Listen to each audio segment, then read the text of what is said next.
Hi friends, എല്ലാവർക്കും നമസ്കാരം. Soumya simple റെസിപ്പിയിലേക്ക് എല്ലാവർക്കും സ്വാഗതം. നമ്മുടെ ഇന്നത്തെ വീഡിയോ സാൻഡ്വിച്ചിൻ്റെ റെസിപ്പിയാണ്. അതെങ്ങനെയാണ് തയ്യാറാക്കുക നമുക്ക് നോക്കാം. അതിന് വേണ്ടിയിട്ട് ഞാനൊരു ചോപ്പർ എടുത്തിട്ടുണ്ട്. അതിലേക്ക് സബോള ഇങ്ങനെ കഷ്ണങ്ങളായി ഇട്ട് കൊടുത്തിട്ടുണ്ട് കേട്ടോ. പിന്നെ അതിലേക്ക് 2 പച്ചമുളക്, ഒരു ചെറിയൊരു തക്കാളി, ഇതെല്ലാം കൂടി ഇട്ടിട്ട് ഇതൊന്ന് ചോപ്പ് ചെയ്തിട്ടെടുക്കണം. ഞാൻ ചോപ്പ് ചെയ്ത് കൊണ്ടുവന്ന് വെച്ചിട്ടുണ്ട്. ഇനി ഇത് നമുക്കിതൊന്ന് മാറ്റി വയ്ക്കാം. ഇനി ഞാൻ ഇതുപോലെ മീഡിയം സൈസിലുള്ള 2 ഉരുളൻകിഴങ്ങ് പുഴുങ്ങി തോലൊക്കെ കളഞ്ഞു വെച്ചതാണ് കേട്ടോ ഇത്. ഇനി നമുക്കിതൊന്ന് ഉടച്ചെടുക്കണം, നന്നായിട്ടൊന്ന് ഉടച്ചെടുക്കണം കേട്ടോ. ഞാനിത് ഉടച്ച് കൊണ്ടുവന്നിട്ടുണ്ട്. ഇനി നമുക്കിതിലേക്ക് നമ്മളെ ചോപ്പ് ചെയ്ത് വെച്ചിട്ടുള്ള സബോളയും തക്കാളിയും പച്ചമുളകും കൂടി ഒന്ന് ഇട്ട് കൊടുക്കാം. പിന്നെ ഇതിലേക്ക് 2 തണ്ട് മല്ലിയില ചെറുതാക്കി അരിഞ്ഞത് ഇട്ട് കൊടുത്തിട്ടുണ്ട്. ഇനി ഇതിലേക്കൊരു 1/4 ടീസ്പൂൺ കുരുമുളക് പൊടി, ഒരു 1/2 ടീസ്പൂൺ ഉപ്പ്, പിന്നെ ഇത് മയോണൈസാണ്.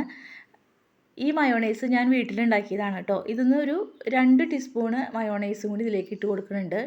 ഇതിൻ്റെ വീഡിയോ ഞാൻ സൗമ്യ സിമ്പിൾ റെസിപ്പിയിൽ അപ്ലോഡ് ചെയ്തിട്ടുണ്ട്. എല്ലാവരും അതൊന്ന് പോയി കാണണം. പിന്നെ നമുക്ക് വേണ്ടത് ചീസാണ്. ഇതുപോലത്തെ ഷീറ്റായിട്ടുള്ളതാണ് കേട്ടോ എൻ്റെ കയ്യിലുള്ളത് ചീസ്. നിങ്ങളുടെ കയ്യിൽ ഏത് ചീസാണെങ്കിലും നിങ്ങൾക്ക് എടുക്കാം. അത് 2 എണ്ണം ഞാനിത് ഈ കൂട്ടിലേക്ക് ഇട്ട് കൊടുക്കുന്നുണ്ട്. ഇനി ഇതെല്ലാം കൂടിയിട്ടൊന്ന് നമുക്ക് മിക്സാക്കി എടുക്കണം കേട്ടോ. ഞാനതൊന്ന് മിക്സാക്കിയിട്ട് കൊണ്ടുവരാം. ഇതേപോലെ ഇരിക്കും മിക്സാക്കി കഴിഞ്ഞാൽ. ഇനി നമുക്ക് ഈ കൂട്ടൊന്ന് മാറ്റി വയ്ക്കാം. ഇനി നമുക്ക് സാൻഡ്വിച്ച് ഉണ്ടാക്കാൻ വേണ്ടിയിട്ട് ഞാനിതൊരു 6 സ്ലൈസ് ബ്രെഡ് എടുത്ത് വെച്ചിട്ടുണ്ട്. ഇനി നമുക്ക് അതിലൊരു ബ്രെഡ് എടുക്കുക. ഇനി അതിൻ്റെ മുകളിലേക്ക് നമുക്ക് ഈ കൂട്ടൊന്ന് വെച്ച് കൊടുക്കണം കേട്ടോ. ഇങ്ങനെ മൊത്തം സ്പൂൺ കൊണ്ട് ഇങ്ങനെ പുരട്ടി കൊടുക്കണം.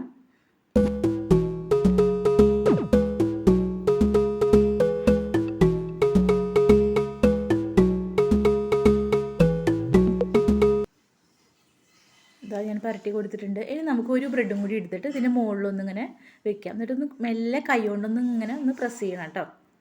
ഇതേപോലെ എല്ലാ ബ്രെഡുകളും നമുക്കൊന്ന് ചെയ്തെടുക്കാം കേട്ടോ.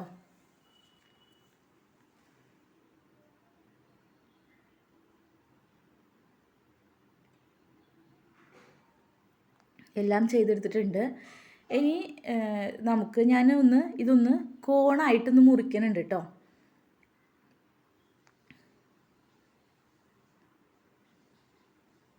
ഇതുപോലെ നമുക്കിങ്ങനെ കോണായിട്ടൊന്ന് മുറിച്ചെടുക്കാം. ഇങ്ങനെ എല്ലാ ബ്രെഡും ഒന്ന് ചെയ്തെടുക്കാം.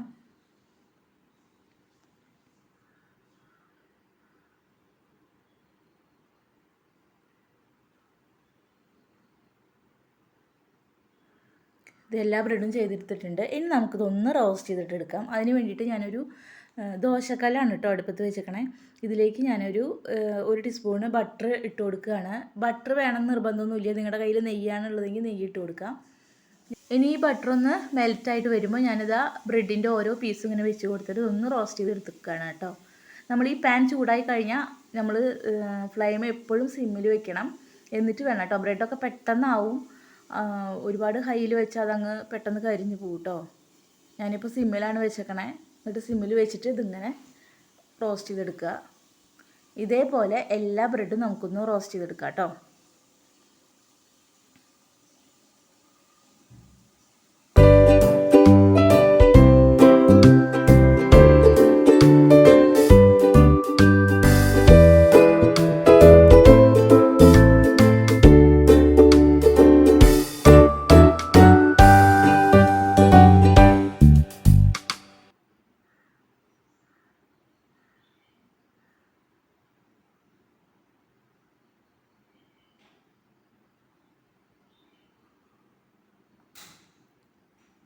ഇതേപോലെ എല്ലാ ബ്രെഡും ഞാനൊന്ന് റോസ്റ്റ് ചെയ്തെടുത്തിട്ടുണ്ട്.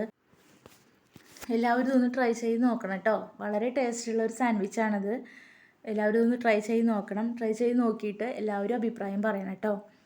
പിന്നെ എൻ്റെ ചാനൽ നിങ്ങൾക്ക് ഇഷ്ടമായെങ്കിൽ, ഞാൻ ചെയ്യുന്ന റെസിപ്പികൾ നിങ്ങൾക്ക് ഇഷ്ടമായിട്ടുണ്ടെങ്കിൽ നിങ്ങൾ എൻ്റെ ചാനലൊന്ന് സബ്സ്ക്രൈബ് ചെയ്യണം. സബ്സ്ക്രൈബ് ചെയ്യുമ്പോൾ തൊട്ടടുത്തൊരു ബെല്ലൈക്കൺ ഉണ്ട്, അതും കൂടി ഒന്ന് ക്ലിക്ക് ചെയ്യാൻ മറക്കരുത് കേട്ടോ. പിന്നെ നിങ്ങളുടെ ഫ്രണ്ട്സിനൊക്കെ ഇത് ഷെയർ ചെയ്ത് കൊടുക്കാനും മറക്കരുത്. താങ്ക്